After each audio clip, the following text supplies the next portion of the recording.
fokus terakhir. Aku mau cari jalan tengah buat apa yang gak bisa. Ajak kamu berangkasa, kau mau kita berdansa. Aku wish you best. Selamat pagi semuanya. Perkenalkan, kami dari kelompok 2 PKN. Saya Tio yang akan menjelaskan tentang HAM. Kita pasti sering mendengar istilah hak asasi manusia. Namun, sebagian dari kita belum mengetahui apa hak asasi manusia itu. Oleh karena itu, mari kita akan bersama membahas tentang hak asasi manusia. Hak asasi manusia adalah hak-hak dasar yang melekat pada setiap individu. Kehidupan manusia sebelum adanya hak asasi manusia diselimuti bayang-bayang ketidakadilan, kejahatan, kekerasan, ketidakberpihakan, dan perbudakan. Kasus pelanggaran hak asasi manusia tersebut mulai dari penindasan terhadap minoritas, kekerasan terhadap perempuan, hingga pembatasan kebebasan berekspresi. Keamanan dan kenyamanan yang kita rasakan saat ini tidak terlepas dari perjalanan panjang hak asasi manusia. Pada 15 Juli 1215 atau abad ke-13 di Inggris, muncullah Piagam Magna Carta yang disebut tonggak pertama perjuangan hak asasi manusia. Selain itu, tahun 1947 UNESCO membentuk sebuah komite untuk penyusunan Komite Universal Declaration of Human Rights, tepatnya 10 Desember 1948. PBB mengesahkan Komite Universal Declaration of Human Rights untuk melindungi individu di seluruh negara atas HAM-nya. Karena itulah tanggal 10 Desember dideklarasikan Hari Hak Asasi Manusia Sedunia. Di Indonesia, hak asasi manusia mengalami kemajuan seperti dibentuknya Komnas HAM dan di dalam Undang-Undang Republik Indonesia Nomor 39 Tahun 1999 disebutkan hak asasi manusia adalah seperangkat hak yang melekat pada hakikat dan keberadaan manusia sebagai makhluk Tuhan yang Maha Esa dan merupakan anugerahnya yang wajib dihormati, dijunjung tinggi, dan dilindungi oleh negara, hukum, pemerintah, dan setiap orang demi kehormatan serta perlindungan harkat dan martabat manusia.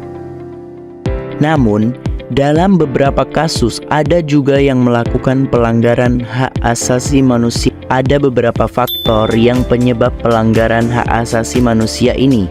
Misalnya, sikap egois, sikap tidak toleran, dan rendahnya kesadaran hak. Faktor lain yaitu penyalahgunaan kekuasaan, ketidaktegasan aparat penegak hukum, penyalahgunaan teknologi.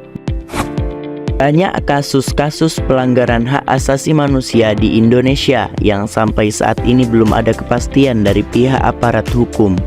Sebagai contoh, kami akan menjelaskan tentang tragedi penembakan mahasiswa Universitas Trisakti 12 Mei 1998, tembakan menggema di depan kampus Universitas Trisakti, Jakarta. Gas air mata menyebar di udara. Ratusan mahasiswa berlarian menyelamatkan diri, tapi tidak semuanya berhasil pulang dengan selamat. TNI Angkatan Darat menembaki demonstran yang tidak bersenjata.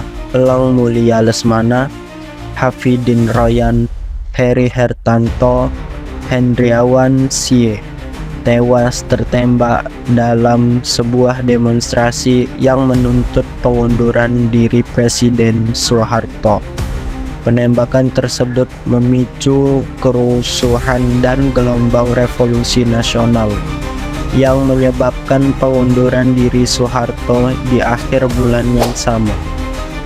Kerusuhan ini dilatar belakangi oleh perekonomian Indonesia yang menderita pada tahun 1997 dan 1998. Dimulai dari bulan April 1998, aksi unjuk rasa gerakan reformasi ini semakin membesar. Dikuasai oleh basis militer yang sewenang-wenang menginjak-injak hak rakyat. menginjak-injak kita semua. Seluruh aksi protes para mahasiswa semakin banyak. Kerusuhan 12 Mei 1998 ini kemudian dikenal dengan tragedi Trisakti. Tragedi Trisakti ini bukannya membuat para mahasiswa takut. Justru sebaliknya, mahasiswa berbondong-bondong menyuarakan agar Presiden Soeharto turun. Dari kasus Universitas Trisakti tersebut dapat kita lihat bahwa sudah diselesaikan secara hukum, tapi tampaknya tidak ada kesungguhan serta komitmen yang kuat untuk menyelesaikannya. Penuntasan kasus harus mencapai akar-akarnya, bukan hanya di permukaan. Prospek yang baik ketika masalah HAM menjadi perhatian dunia internasional dan pemerintah berkomitmen untuk menyelesaikan kasus pelanggaran HAM sebelumnya, termasuk tragedi Trisakti. Kasus Trisakti 1998 menunjukkan ketidakadilan yang terjadi selama Orde Baru dan menjadi titik penting dalam gerakan reformasi yang membawa perubahan signifikan dalam kehidupan politik Indonesia. Fakta bahwa 4 mahasiswa tewas dalam penembakan menunjukkan penyalahgunaan kekuasaan oleh pemerintah yang bertentangan dengan hak asasi manusia, termasuk hak untuk hidup dan kebebasan berekspresi.